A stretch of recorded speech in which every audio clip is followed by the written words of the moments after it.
CFG repose sur deux jambes. La première jambe, c'est nos métiers historiques, qui sont les métiers de banque d'affaires. Et la deuxième, c'est les métiers de banque commerciale qu'on a lancés fin 2015. On continue à croître sur nos deux jambes. Donc notre performance de cette année, elle s'explique aussi bien par les métiers de banque d'affaires qui vivent une très bonne année, avec un marché d'action qui est favorable, mais aussi avec nos métiers d'asset management qui progressent, qui sont des métiers récurrents. On a développé l'asset management classique, donc dans les métiers d'OPCVM, mais aussi l'asset management immobilier, puisque nous gérons des foncières locatives d'assez grosse taille. On a à peu près aujourd'hui, on est là, je peux vous donner un chiffre qu'on n'a pas encore communiqué, on est presque 8,5 milliards, et on va vers les 10 milliards d'actifs sous gestion immobilier. Donc les métiers de banque d'affaires se portent bien, ils progressent. Et les métiers de banque commerciale, eux, vous savez, on part d'une petite taille, donc forcément on a des taux de croissance qui sont assez élevés. Ils reposent eux aussi sur deux gros segments. Le segment des particuliers, donc c'est celui qui est lié aux agences, et le segment de l'entreprise, et en plus particulièrement de la grosse PME. Ce segment-là, le segment d'entreprise, a été très performant en matière de crédit, ce qui particulièrement cette année, donc ce qui explique la croissance de ce premier semestre.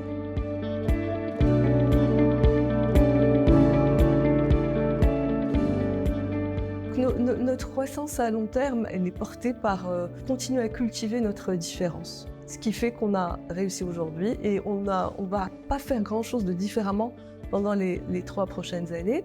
La première, c'est de continuer à bénéficier de notre agilité, de notre ADN d'agilité, le cultiver, qui est aussi plus facile pour nous du fait de notre taille et de notre histoire de banque d'affaires. Le deuxième, c'est de continuer à être très focalisé, comme je peux vous le dire, sur deux grands segments, des produits limités et apporter de l'innovation dans ces segments-là. Le troisième, c'est cultiver notre différence par l'innovation et la technologie. Donc continuer à digitaliser, on va beaucoup investir toujours pour apporter de nouveaux services. Je voudrais juste rappeler quand on est arrivé en 2015, on a été les premiers à apporter, par exemple, le paiement de factures par téléphone ou sur le site web. Le premier à permettre de faire un virement, d'enregistrer un nouveau bénéficiaire et de faire un virement en temps réel. Le premier, on a permis de pouvoir, comme je le disais, modifier les plafonds sur une carte, la bloquer si on ne la trouve pas, la débloquer si on la trouve, gérer les paiements à l'international pour un petit peu minimiser les risques de fraude. Donc, continuer à apporter des innovations, la digitalisation de la dotation par exemple. La dotation de vie, c'est quelque chose d'énorme. Continuer à apporter ce type d'innovation pour cultiver notre différence, tout en élargissant le réseau pour apporter de l'expertise à nos clients dans les moments où ils ont besoin de conseils. Donc le réseau, il est là pour les moments où on veut investir dans notre retraite, les moments où on a besoin d'un crédit et on a besoin de conseils experts. Et c'est pour ça aussi qu'on investit beaucoup sur la ressource humaine, sur la qualité des ressources humaines. Ça se voit en agence, mais aussi au niveau de nos back-office, au niveau de CFG en général, c'est un de nos points forts et de nos points de différenciation qu'on continuera à cultiver à l'avenir. Voilà, donc c'est une stratégie vraiment de déployer, de rester focalisé, d'investir sur le digital, investir sur l'humain, élargir notre réseau d'agences, mais toujours avec cette idée que l'agence est là que pour les moments importants, parfois aussi bien sûr pour gérer le cash, au-delà de ce que nos GAB peuvent gérer.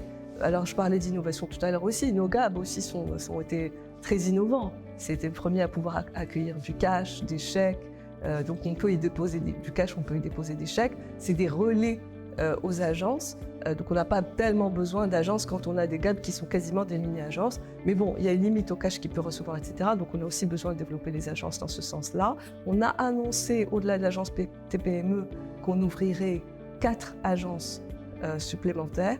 Et là, on est en train de lancer 5 agences de plus. Donc on est à 18 agences aujourd'hui et on devrait passer à 28 à l'horizon 2026, début 2027. Les 5 agences de plus, il y en a 3 qui vont être dans notre nouveau siège, qui va aussi être opérationnel fin 25, plutôt début 26.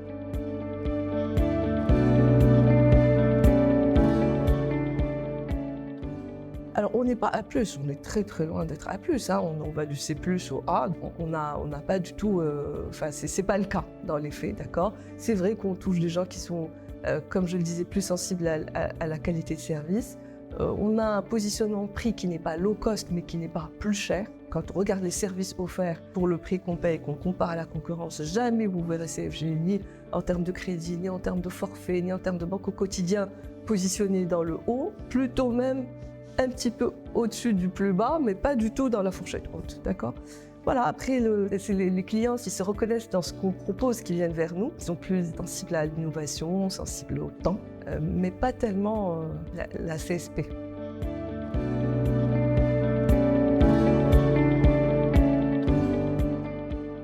C'est un segment qui est là, qu'on traite avec le marché des particuliers, parce que nous avons eu des particuliers qui ont voulu amener leurs petites entreprises, etc.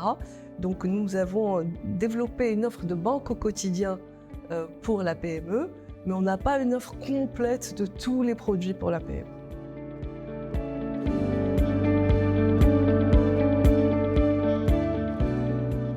Quand on a voulu lancer la banque, on a un petit peu observé ce qui se passait à l'étranger et on a quand même vu que la fréquentation des agences était en très forte baisse partout dans le monde parce que le digital était en train de prendre le relais.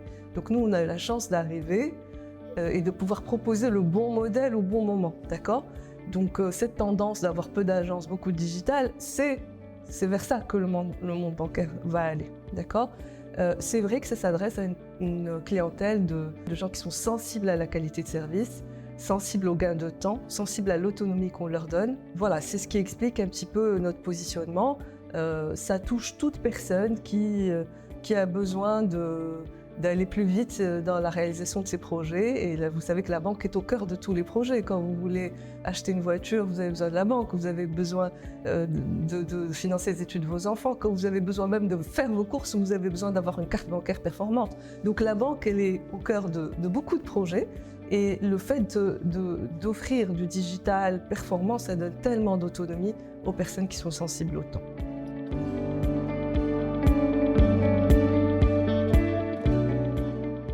Nous, on est encore une petite banque, on est très focalisé. Comme je vous l'ai dit, on a nos métiers historiques et les métiers de banque commerciale. Dans le métier de banque commerciale, on est très focalisé. On est sur le marché des particuliers qui sont sensibles à la qualité de service et la grosse PME, voilà, à qui on apporte un petit peu notre ADN d'ingénierie. Et en matière de produits aussi, on est très focalisé. On a, notamment sur les crédits, on fait principalement du crédit hypothécaire, donc du crédit immobilier acquéreur, et on fait principalement pour l'entreprise, la grande et grosse PME, on fait du crédit d'investissement. Pour nous, grandir dans ça, c'est déjà beaucoup d'efforts. Et donc, on n'a pas encore ouvert ni d'autres segments de clientèle, ni d'autres types.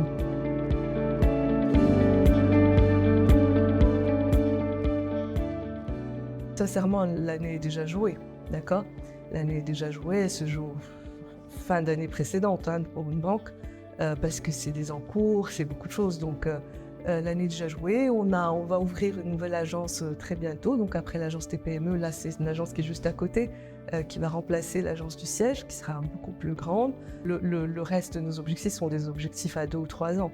On a annoncé au moment de l'introduction en bourse qu'on voulait doubler notre résultat net par rapport à 2023 et on est en train de tout décliner dans ce sens. On va continuer à cultiver notre différence pour arriver à ce résultat-là.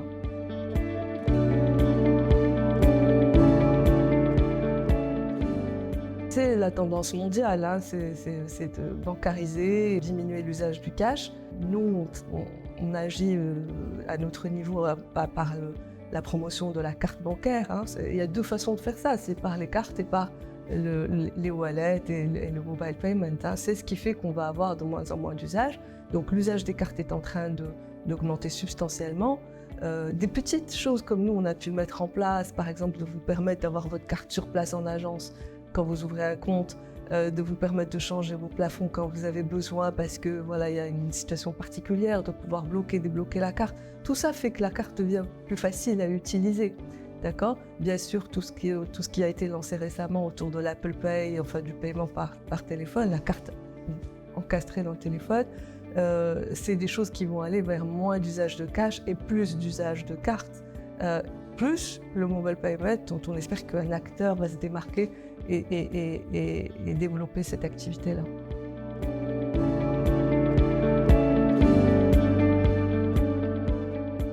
ce qui va être bénéfique, c'est la baisse de la commission qui va être appliquée. Donc ça, c'est pour promouvoir l'usage par les commerçants des TPE, et ça va dans le bon sens.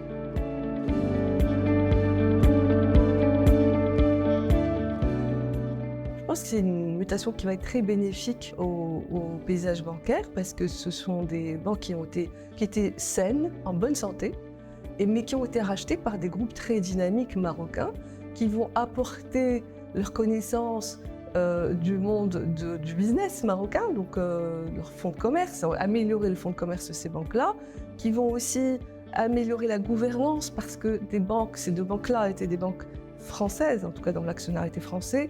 Donc les process de décision parfois devaient remonter en France et ça alourdissait certaines prises de décision.